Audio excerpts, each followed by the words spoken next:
Salam sejahtera untuk kita semua. Selamat berjumpa dalam perkuliahan Analisis Farmasi Dasar Fakultas Farmasi Universitas Indonesia. Bersama saya, Baita Palanggatan, akan memandu perkuliahan ke-14 tentang kromatografi kolom.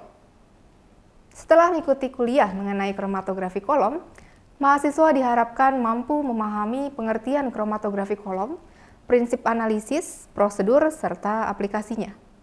Sedikit mereview pada pertemuan sebelumnya, kita telah membahas mengenai kromatografi planar yang terdiri dari kromatografi kertas dan juga lapis tipis. Pada pertemuan kali ini, yaitu pertemuan ke-14, kita akan membahas mengenai kromatografi kolom, pengertian, prinsip, prosedur analisis, serta aplikasinya.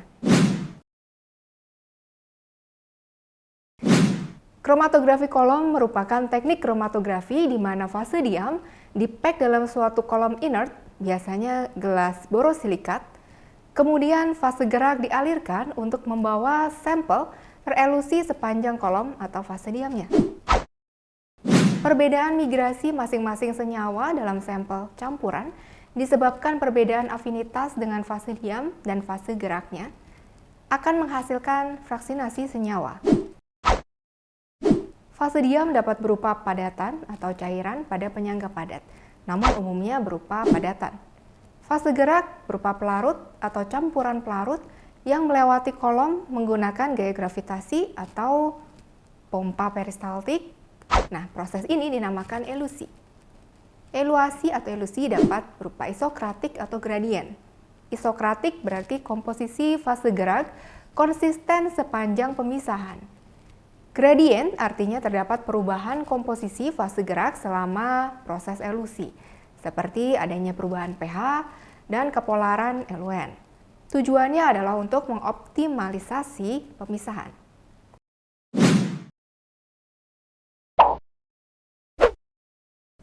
Fase diam pada kromatografi kolom juga disebut adsorben. Adsorben yang dipakai adalah adsorben padat. Adsorben pada kromatografi kolom memiliki syarat-syarat tertentu seperti misalnya tidak larut dengan solvent atau fase geraknya, tidak berwarna agar dapat diobservasi, ukuran partikelnya 60-200 mikron, berbentuk bulat, distribusi ukurannya uniform, stabil secara mekanik dan dapat memisahkan berbagai macam senyawa dan juga tersedia luas dan tidak mahal. Adsorben yang umum adalah silika, alumina, kalsium karbonat, dan juga kalsium fosfat. Alumina cocok untuk pemisahan senyawa yang kurang polar, sedangkan silika lebih sesuai untuk senyawa yang memiliki gugus fungsi polar.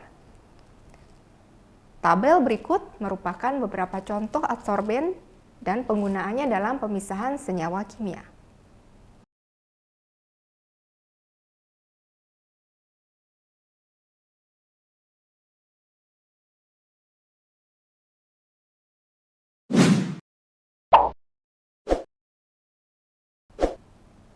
Fase gerak berfungsi sebagai eluen yang mengelusi atau membawa senyawa murni keluar dari kolom.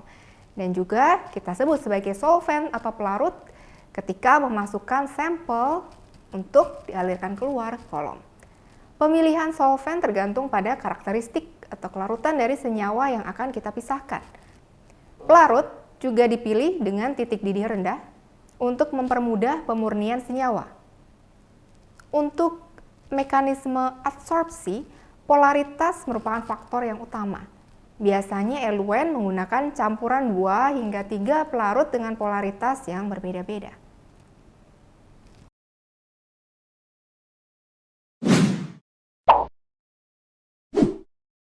Untuk melakukan kromatografi kolom dibutuhkan tabung kolom dengan keran statif dan juga klem untuk menjepit kolom.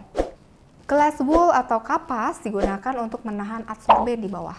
Dapat juga kita gunakan pasir. Nah, kemudian adsorben dan juga fase gerak yang sesuai kita siapkan, serta alat-alat gelas yang diperlukan. Kolom digunakan untuk mensupport fase diam. Materialnya biasanya berupa kaca borosilikat karena sifatnya yang inert dan tembus pandang sehingga mudah untuk mengobservasi pemisahan.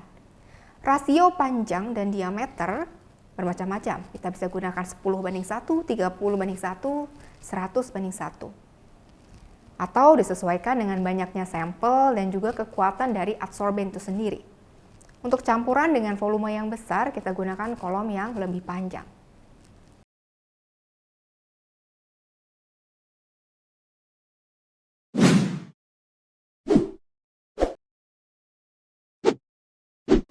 Berikut adalah persiapan kolom. Kolom pertama-tama dijepit dengan klem pada statif, posisinya vertikal dan setegak mungkin. Lalu masukkan gelas wool atau kapas ke dasar kolom. Lalu tambahkan paper disc untuk menjaga agar fase diam tidak tercampur. Lalu kita siapkan silika. Nah, penyiapan silika atau fase diam atau adsorben ada dua cara, yaitu dry method dan juga wet method. Dry method, ini adsorben keringnya langsung dimasukkan ke dalam kolom.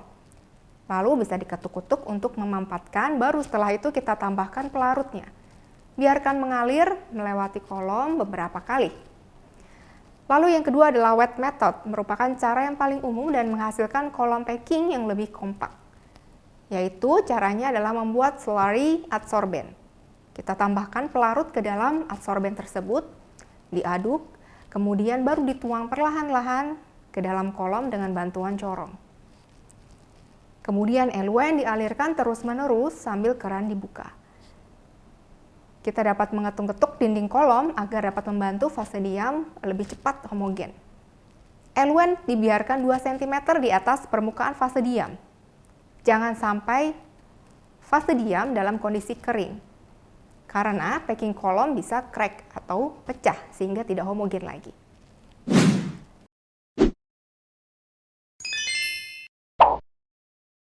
Setelah kolom selesai dibuat, kita menambahkan sampel. Penambahan sampel bisa dua cara juga, bisa dry dan juga wet. Dry, melarutkan campuran sampel dengan jumlah minimum pelarut. Kita larutkan dulu, baru kita tambahkan sekitar 100 mg silika gel atau adsorbennya. Diaduk campuran tersebut hingga pelarutnya menguap dan tersisa bubuk kering yang mengandung sampel. Lalu dimasukkan sedikit demi sedikit ke dalam kolom. Dengan cara wet method, yaitu dengan melarutkan campuran sampel dengan jumlah minimum pelarut, lalu masukkan campuran ke dalam kolom menggunakan pipet secara perlahan-lahan. Fase gerak ditambahkan secara bertahap. Keran dibuka agar eluen atau fase geraknya terus mengalir. Fraksi yang terpisah ditampung dalam tabung reaksi setiap volume tertentu atau jumlah tetesan tertentu, sampai seluruh ekstrak habis terpisahkan. Setiap fraksi dianalisis kemudian, bisa menggunakan reaksi warna ataupun dengan KLT, kromatografi lapis tipis. Fraksi yang memiliki spot yang sama atau menghasilkan reaksi yang sama digabungkan dan dilanjutkan ke tahap pemurnian selanjutnya atau identifikasi atau analisis lebih lanjut. Kromatografi kolom merupakan jenis kromatografi preparatif. Kita tidak dapat mengidentifikasi atau menganalisis langsung, baik kualitatif maupun kuantitatif. Namun, jenis kromatografi ini berguna untuk mengisolasi atau memurnikan senyawa dalam jumlah yang banyak, serta efisien dibanding kromatografi lapis tipis atau kertas.